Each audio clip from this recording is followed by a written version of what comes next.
sagantaan keenya kamisa am jalqaba. Qophiiteen taarraa keessatti loltoonni Itoophiyaa katiipeelee fi to'atamtu rakkoo akkamii turte? Gaafa galleen hundumtuu silkii kan qabu silkiisaa qubeelaa harkarraa kan qabu sa'aatiin chaarjeeriin moobaayilii wanta tokko tuunafin nurraa fudhatanii. Tallaalii kooronaavaayirasii ka torbaan dhufuurra jalqabee lammiilee UK'f kennamu deebii jiraattotaa. Gammachuu guddoon nu dhagahamee addunyaan nu gammadee jechuudha. Vaksiinii argamu jechuun waan akka malee gammachuuti. Waan akka tokkoota akka malee irra gammadu. Maanennaan koronaan kun akka malee nu miidhe. Lolti Tigraay irraa maanta haaraa oduu naannicha isan beesimne. Seerii jihaad jaalalamaanii namtanaaf hidham isaniitti himne. Oduu biraalee harka isanii qabna an asli galgalooti nu waliin tura. Miidiyaaleen mootummaa Itoophiyaaf kanneen mootummaa hidhat qaban kaleessa jalqabee Maqalee irra gabaasuu eegalan magaalatti haal nagaa deebi'uu jiraa jedhan. Haa ta'u malee miidiyaan Tigraay humnooti TPLF ammallee dhaatu magaalatti lolaa akka jiran gabaasaa jiran. Jiraattoti magaala BBC'n dubbisee ammallee dhukkaasii dhagaamaa himan Baqaalaa Toomatti bal'inaan nutti hima. Raayyaan ittisa biyyaa magaalaa guddoo naannoo Tigraay Maqalee erga to'atee guyyoota shan guute. Magaalattiin to'annoo humnoota mootummaa federaalaa jala galuu hordofuun ministeerri muummee Abiyyi Ahmed tarkaanfiin waraanaa Tigraay goolabamuu labsanii kan itti aanu naannicha deebisanii ijaaruu fi hogganoota TPLF adamsanii to'annoo jala oolchuudhaa jedhanii turan. Ministeerri muummee Abiyyi kana jedhanii guyyoota shan booda miidiyaaleen mootummaaf kan mootummaan hidhata qaban guyyaa kaleessaa magaalaan Maqalee sochii nagaatti deebi'uu gabaasan. Jiraattonni sochii dilee isaanii eegaluu fi raayyaa ittisaa waliin hojjenna jechuus miidiyaaleen kunneen gabaasaniiru. Faallaa kanaatiin TV'n Tigraay ka'eessaa akka tamsaasaa jiru hin beekamne ammallee humnooti TPLF dhiyeenya magaalaa Maqaleetii lolaa jiraachuu gabaase. Dubbii himaan waraana Tigraay ibsa guyyaa kaleessaa TV kana irratti kennaniin lolli hammaatee itti fufuu himanii kibxata darbee taankii 11 barbadeessinee jedhan. Dubbii himaan TPLF obbo Geetaachoo Raddaa ammoo galgala kana TV Tigraay irratti dhiyaachuun lolli kun hin xumuramne jedhan. Bilbillee fi tooftaawwan qunnamtii kaawwaan hin deebineef akka mootummaan jedhu Maqaleen sochii nagaatti deebi'aa jiraachuu yookiin akka TPLF jedhu ammallee naannawa isii lolli jiraachuu adda baafachuun rakkisaadha. Namni dhaabbata miti mootummaaf hojjetuu fi intarneetii saatalaayitii fayyadamuuf hiree qabu kan wayita ammaa magaalaa Maqalee jiru tokko naannawa magaalatti dhukaasni akka dhagahamu BBC'tti himeera. Magaalatti irraa tilmaaman fageenya kiiloomeetira 20 haga 30 hin caalle irraa dhukaasni meeshaalee waraanaa gurguddaa irra deddeebiin dhagahamaa jedha namni kun. Ministeerri Dimookiraasii Itoophiyaa obbo Zaadig Abrahaa dhimma kanarratti BBC'f yaada kennaniin TPLF ammatti rukutameera gahumsa ittiin lolu hin qabu jedhan. Miseensonni TPLF bakka bakkatti ciccitanii jiran shaakalaaf jecha dhukaasuu danda'u sagaleen dhukaasaa dhagahamus sana ta'uu malaa jedhan. Waggaa tokko eegii weerarri kooronaavaayirasii addunyaa qabatee namni miliyoon 64,500 fayyadamee qorsi barbaadamaa jira. Kalee UK'n biyya jalqabaa tallaalii kooronaavaayirasii Pfizer BioNTech jedhamu namni hunduu akka fayyadaman eeyyamti taate. Uummata Oromoo kabiisuun jiraatan miidha isaan ergaa'eef tallaalii kun argamuuf akkam dhageettan jedhee gaafadha. Deet Gurraachatiif Faatuma Qancooraa akkan jedhan.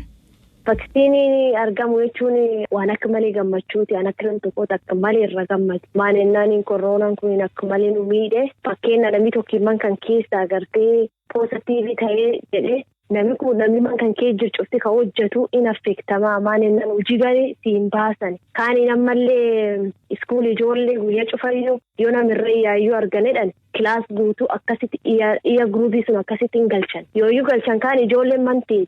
Ammallee after 2 weeks yoo siin deebite kadhibii irratti argan hin galchan. Barnootaallee dudduubbuuti ammallee nabi cufti kompiitara mala hin qabu warra rabbiin laafisee fi warra garii malee yoo sila vaksiiniin kun dhugumaanii argamee inni agartee waan kana qorsi taate waan akka malee gammachuuti. Waan akka tokkoota akka malee irra gammadu. Akka malee rakkinni guddaa laftana gaffide laftan callaayyuu hin ta'in addunyaayyuu guddoo rakkinni itti fide. Wuyyii nama dhoowwee namii ijoolleen barnoota dhabdee. Nami hedduun mana dacha'ee lookdaawunii nami hojii hojjetu rakkin guddaan nama erga'e lubbuun namaallee akkasuma badde. Si akka nam tokkootti akkamiin jiru tante jijjiire? Jechuun akka nam tokkootti aniyyuu namni qabate torbaan 3 ciisee torbaan 3 ciisuun wanni huwwama tonfofaati akkuma tonfofaatiin nama gad dhufa. Nafas yollata lubbutanatti si qabama nafi si caha in qufaata qufa goggoga ijoolleen qaba ijoolleen naanqattee akkasitti rabbiin na fayyise duuba torbaan 3 ciisu walumatti aniin torbaan 3 yana dhibe.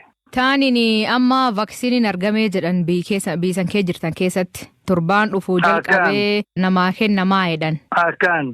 Akka nam dhukub kan fuudhee fayyeet akka jiraata biisuniit kan wanni kun jiru kan kee jijjiiretti akkam dhageet. Gammachuu guddoo waan kanirra dhaga'ee na callaaniitiyyuu addunyaanuun gammaddee inni lafti teentuun inni aga duraanitti lookdaawunii kee jirti.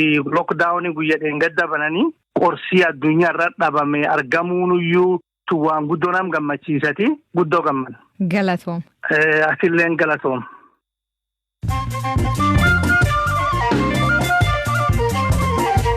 Dhaggeeffatooteen oduu gaggabaaboo isan beeksifne. Yahudiin Itoophiyaa kumaatamaan kan lakkaa'aman Izraa'elitti maluuf waggaa dheeraa eegachaa turan. Kan keessa irraa namni 361 Izraa'elii galan. Izraa'el namoota kan fudhachuuf turte jedhanii kan himatamte amma waraan mootummaa Itoophiyaatiif Tigraay jidduutti uumam kanaa fudhachuu jalqabde. Ministeerri muummee Izraa'el Benjamin Netanyahuun buufata xiyyaaraa argamee warkan simate.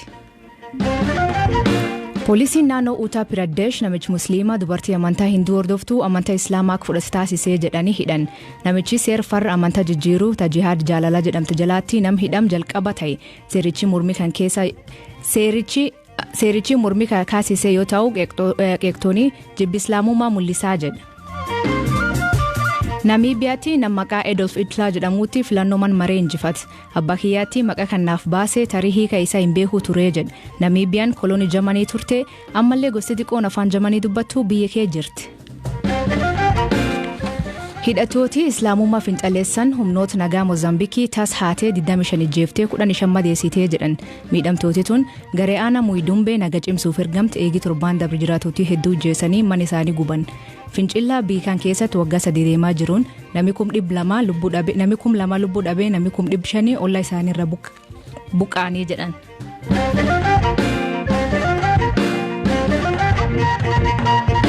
Lol mootummaa Itoophiyaaf TPLF jidduu sadasa 3 eegalee torbaan 3 turen TPLF ministeerri muummee Abiy Ahmed kuffisee aangoo deebi'uuf yaalii taasisee jedhu ministeerri taanaa haajaa alaa Ameerikaa kadhimoota Afrikaa ambaasadar Tibor Naaji BBC fakkimaniitti Ameerikaan haal naannoo Tigraay kee ture hubachuuf mootummaa Itoophiyaa tajaajila qunnamtii akka gadhiifamu gaafachaa turte. Akka namni Itoophiyaa bara 1984 irraa eegalee hordofaa turetti akka rakkisaa ture jedheen amana. Wal dhibdeen isaanis sadarkaa kanarra haga ga'utti qaamni lamaanuu mariif guddoo fedha agarsiisaan turre. Wanti hubachuun barbaachisu qaamni wal madaalu lama hin jiru. Lola kana keessa biyya walabaa lamatu jira miti. Lola hooggantootni naannoo tokko mootummaa irratti banani. Kana ajaa'ibu ammoo heerri Itoophiyaa naannoleen fedhaan fottokoo akka danda'an labseera. Haa ta'uti ragaaleen qabnuun aangawootni Tigraay Itoophiyaa irraa fottokuu hin fedhan. Carraa argataniin ministeera muummee aangoo irraa buusanii aangoo waggoota 27f qabatanii turanitti deebi'uu barbaadu. Loli kun sadarkaa kanarra osoo hin ga'iin hawaasii idil addunyaa maaliif dhaabsisuu dadhabanii jedhanii gaafannaan ambaasadar Tibor haalichi rakkisa ture jedhu. Qabiinsi baqattootaa baay'ee barbaachisaadha. Akka carraa ta'e odeeffannoo kanarratti ba'an qulqulleeffachuun rakkisaa ture, baay'ee yaaddessaas ture. Mootummaan Itoophiyaa tajaajila koominikeeshinii deebisee akka hojiirra oolchuu cimsinee hubachiisaa akka turreef keessaa sababni inni tokko kana. Odeeffannoo dhugaa achi jiru beekuuf akkaan barbaachisaa ture. Haa ta'uti amma lolli inni ho'aan dhaabatee jira. Lolli dhaabateeraa jechaan jiru garuu amma wanti barbaachisaan waa'ee deeggarsa namoomaati. Mootummaan Itoophiyaaf dhaabbatni biyyoota gamtoomanii dheengadda gargaarsa namoomaa qaqqabamaa gochuuf waliigalteen irra ga'an jajjabeessaadha. Amma raawwiin waliigaltee sanaa murteessaadha. Ejensiiwwan danqaa malee achi gahuu qabu.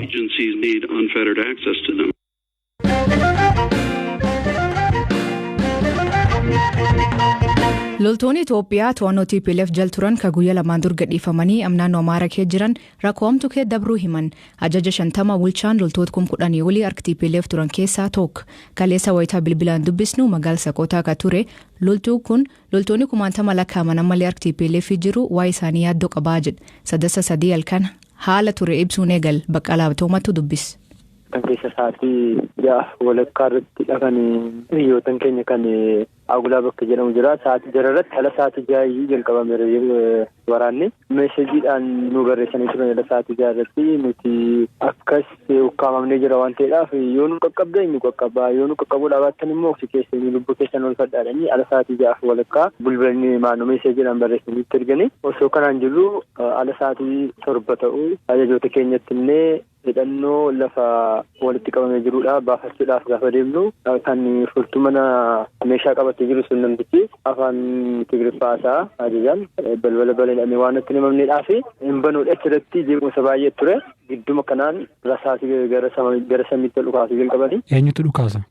Humni addaa naannoo Tigraay jechuudha. Akka meeshaan banamu silumayyuu fedhan qabu namtichi uummanni nuti gaafa irratti haasa'edhu banee isa booda meeshaa keenya fudhannee bakka qabannee erga bakka qabannee sa'aatii 7 walakkaadhaa kaanee hanga guyyaa keessa gaafa 25 sa'aatii 6 walakkaatti waraanne egaa sa'aatii 6 walakkaatti turree booda ala sa'aatii 6 walakkaa ta'u waraana dhaabaa nuun jedhanii waraana dhaabnee gara manaatti galle ala sa'aatii 8 meeshaa seensa jiru gara istoorii keessatti deebisaa bakka duraanitti barbaachisu waraanni nuun barbaachisu jedhanii isa booda deebinee meeshaa erga galchanii booda qeessota fakkeessuudhaan masqalii fudhatanii akka dhiifama kadhachuu wayii qabsaa dhiifama kadhachuudhaaf dhufanii gara kaambii jechuudha. Achii qabsaan keenya dhiifama wanti nu goonu hin jiru nuti tarkaanfii keenyatti fufna qabsaanii kanaan booda deebi'anii deemanii ala sa'aatii 10 immoo erga meeshaa istoorii galchineenne kan kutaa keessa jiru keessatti hundumtuu furtuu akka deebisnu jedhamee furtuu keenya hunda isaa deebisne. Kan deebisaa isiniin jedhu ajajootuma keessanii? Ajajootuma kan keenya erga deebisne booda ala sa'aatii 10 kun egaa kan inni ta'u gaafa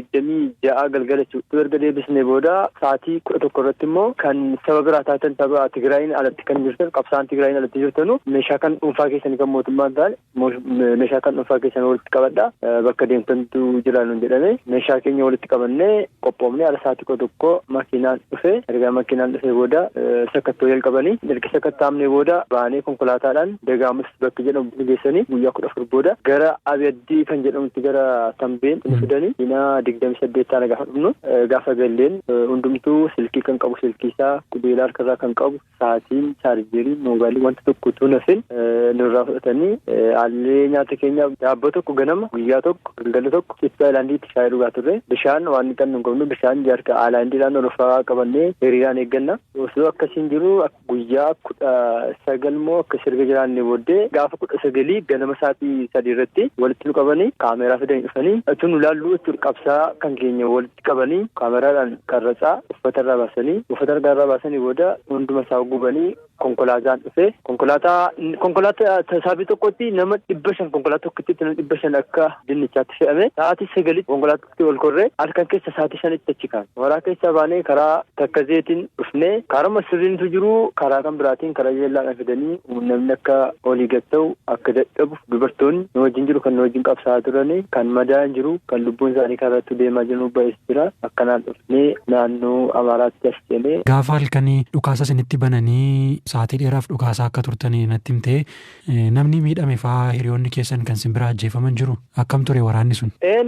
Akka kutaa waraanaatti akka istaafiitti jechuudha namni 9 dhaame nama 9 keessaa nama tokkotu du'e akka birgadiitti immoo nama 28 du'e kanuma nu wajjin qabsaa turan aluma sana ala waraanni ka'een uffata jijjiiratanii uffata humna addaa kan Tigraayin uffatanii uummata keenyaaf uummata Amaaraa qabsaa Amaaraatti kan irra caalaatti miidhamaa ture.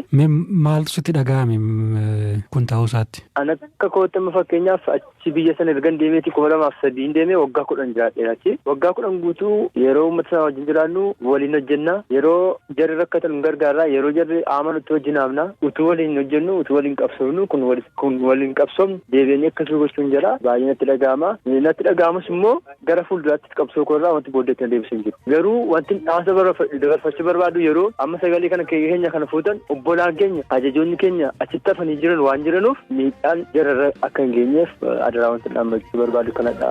Dhaggeeffattoota keenya sagantaan keenya kamisaa ganumaa nu waliin turuu keessaniif hedduu isin galatoomfanna oduu dabalataa weebsaayit keenya BBC Afaan Oromoo irra dubbisa qopheessan sagantaa kana Baqalaa Toomaa ture kaisaniif dhiyees an asli galgalooti agborii saatti akkana nagaa waaqa kee bulaa oraa bulaa deebana hangafamaan dhambula.